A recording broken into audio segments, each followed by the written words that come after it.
J'ai grandi pas loin d'ici, dans le 3e arrondissement, où les rêves se font endormir une fois debout, on n'a plus le temps.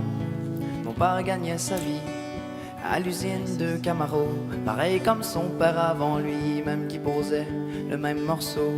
Ma mère faisait des ménages, moi je rêvais d'être écrivain, et puis de pelleter des nuages pour que le soleil brille enfin. Mais j'étais si mauvais à l'école que je pensais pas que j'y arriverais.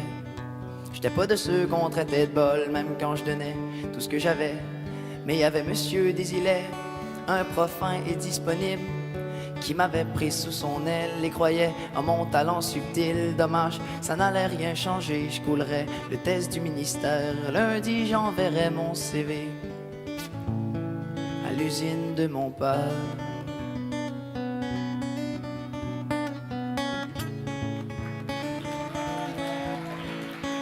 Mais la veille de l'examen final, le bon monsieur Desilets m'a tendu un crayon banal roulé dans un velours épais.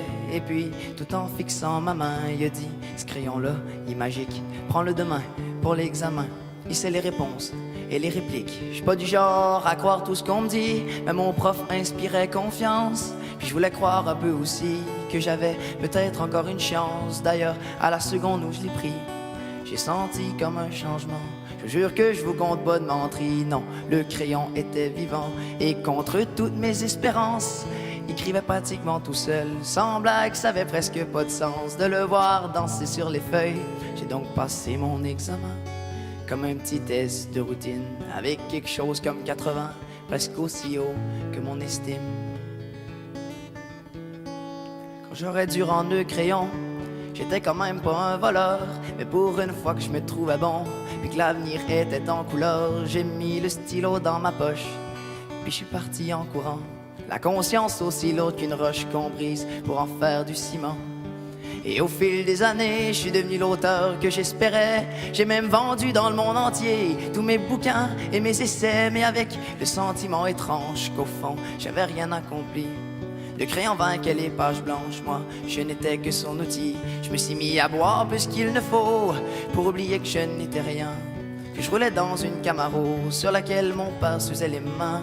En plus, j'avais toujours peur qu'on me vole mon précieux crayon, ou me dénonce mon professeur, ne s'en serait vraiment fini pour de bon.